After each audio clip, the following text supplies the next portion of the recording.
Hey, I'm over here. Hey all, it's Bob. Welcome to my shop and my shenanigans. It's Pardee Shop Shenanigans, and I thought we'd take a little step back and review a few things that I've done to my little project Stanley. 1962 C20 Chevy pickup with a Powers service bed on it. Got a little 235 straight 6 in it. Got it running. Got to replace a fuel pump still. But let's take a little walk around as a refresher of where we are, what's going on, and maybe what the next steps will be on this fun little project. Come on, let's take a look. Well, this is Stanley. Done a little bit of work to him. I say him, I sometimes say her, referring to old cars in a weird way. What can I say? But came off of Air Force Base up in Tacoma, Washington, and I don't know if it's original mileage on the odometer or not, 28,000, or is it 128,000, but there's a window sticker. Can't quite make it out as I get past all the treasures here. Can't fully make it out here, but it does have Department of Defense on there, and it takes us back a day or 10. So I think this is an original windshield. That's kind of cool. But Stanley has probably had a colorful life. And by colorful, I don't just mean repainted white from the original red, but all kinds of fun stuff I've been finding in and around it. Let's move a couple things out of the way here. And through the process, discovering really pretty straight. I've got all kinds of rust issues to deal with. Typical stuff, as you will see, you know, down on the floorboard here. A recovered seat, but period correct, older one. Cab's been painted black with a rattle can. I'll do some work on that. Kind of dig the emergency brake. You know, it's not your typical. It's a 3/4 ton chassis, but it does have a Sterling rear end under it, which is kind of cool, heavy duty.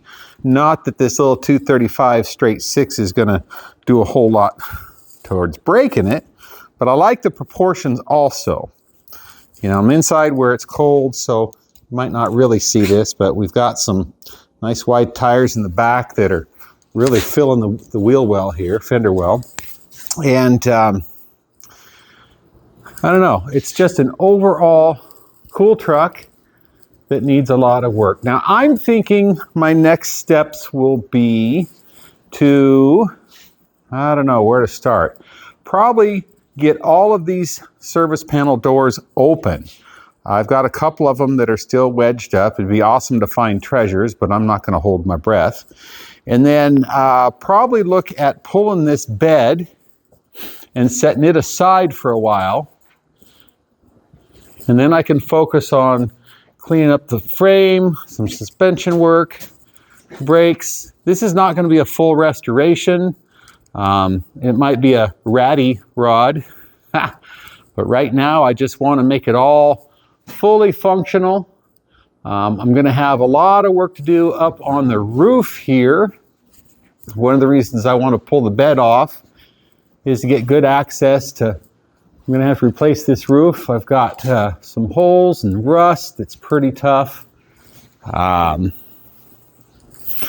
then, like I say, with the floorboards and rocker panels, let's get this windshield cleaned up, see if I can buff out those scratches from the windshield wipers. Again, not because I'm going to restore this to original at this point, but just clean it up enough that we can drive it, we can have a little fun, and have a conversation piece. So I would really appreciate your feedback. What are you thinking I should do? What are next steps? Do you think I should pull the fenders and do some big work that way? Should I stick with the plan of pulling the service bed off, cleaning up the cab, and just making it run up and down the road? I don't know. I'd like your feedback. So stick around. I'm going to actually pull the fuel pump off now and see if I can't get it to run under its own power with fuel delivery instead of me feeding the carburetor. And once I've got that, then next steps actually mechanically will be to work on the clutch and brakes. I think the master cylinder is shot. They're all kind of seized up because it's been sitting outside for so long. So let's get under the hood and see what it looks like.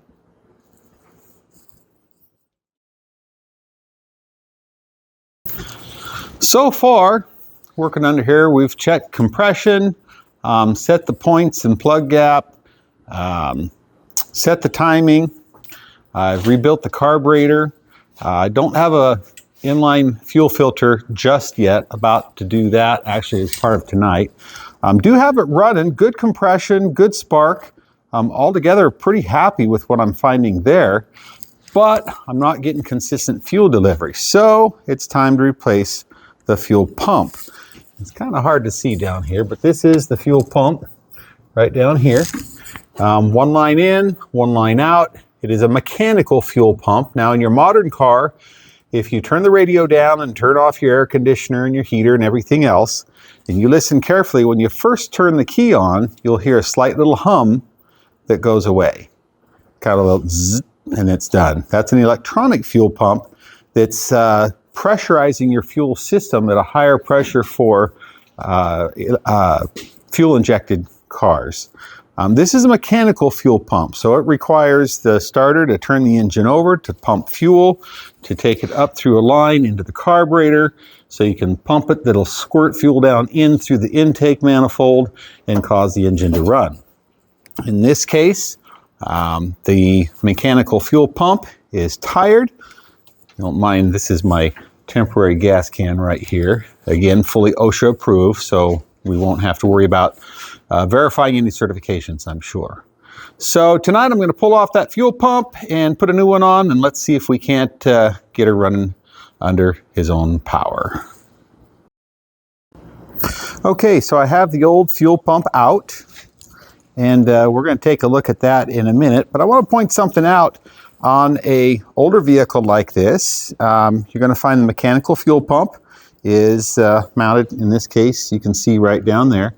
When you pull this off, that's leaving an open hole right down into the oil pan, right to the innards of your engine. So when you do work like this, make sure you keep it clean. If you're going to leave it open for long, plug it up. Now, the way this works, let's see if I can get the camera set up so that you can see what's going on here, is this goes into the engine, and where it sits up into the block on the end of the camshaft, which is what has push rods that open and close your valves, there's a cam on the end of it. It's oblong. And this is a real stiff spring, so it pushes this and causes this pump to go sounds just like that, of course. So it'll bring fuel in from the fuel tank and pump it out to the carburetor. At a glance, we can see it's got some pretty good wear on it. It's gone round and round a lot. I know this is not the original fuel pump because this gasket has blue RTV around here. Gasket sealer someone's put on this in the past. So I've mentioned several times in some past videos that, don't be afraid to try. Dive into a project and, don't be afraid to get into it. And, if something's not working, you're not going to break it, right? So don't be afraid to try. Just pay attention to what you're doing when you take things apart. For example, this fitting had been put in here and is an adapter to go to a larger fitting for my fuel line that goes out to the carburetor. And then this fitting goes on the side here so that where the fuel hose comes in, fuel line rather, comes in from the fuel tank, slips over here and it's got a clamp. You'll notice that the new fuel pump does not have these fittings. So always compare your parts side by side. Take a look and make sure that they're the same shape. Bolt patterns are the same. Distances of moving parts are the same dimension.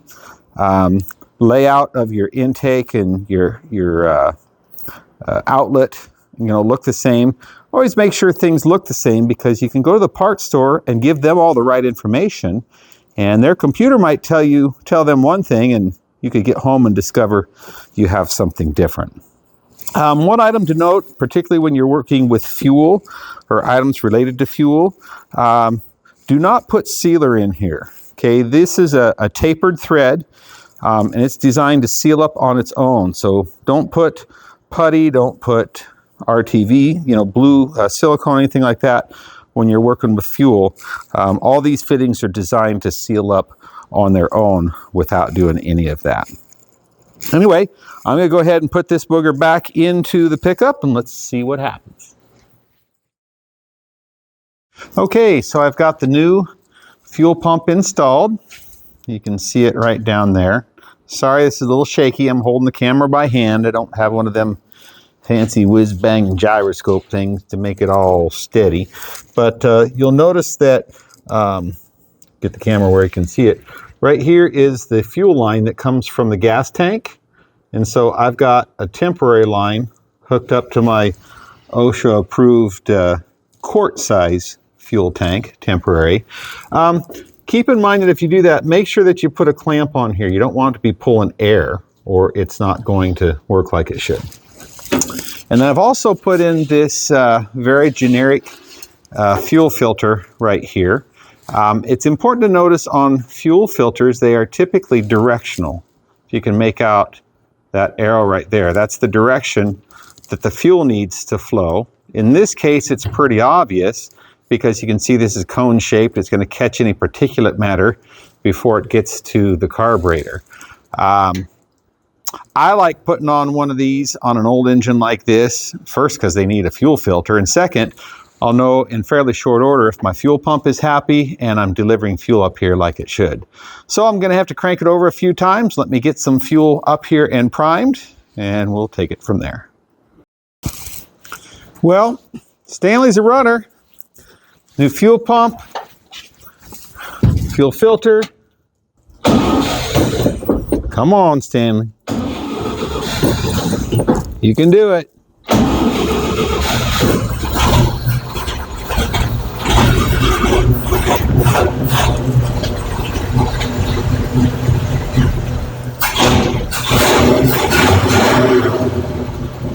There he goes.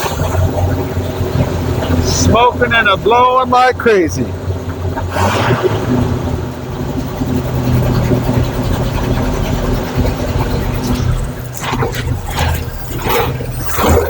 Okay, so here we have it.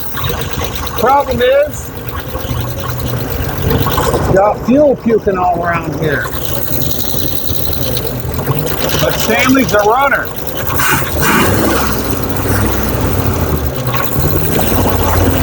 So we've solved the good part of our fuel issues, but I've got more fuel issues to contend with. Somebody call the fire department. Just kidding. Well, that's about enough fun for tonight, I think. I know I've got fuel being delivered. I know I can get Stanley to run under its own volition here, but as you can see, he's a smoker as well. Bad, bad habit. Hey, this will button it up for tonight. I know I've got some work to do on this carburetor. I've got a big leak for sure that needs to be addressed. And I'm actually going to check in with a friend to see if he's got something I can replace it with. Not sure what's going on with this. I've been in and out a lot of times and adjusted the float. Something's backed up and not happy under pressure. So I'll let the shop clear out. But in the meantime, leave your comments below. Hit that like button if you would. Maybe even subscribe if you haven't already. Check out some of the other videos, and I would love to get more feedback from you. I've loved what I've gotten so far. Remember, I want you to be honest, but be kind. I think I'm running out of clean air. I gotta find oxygen. Medic?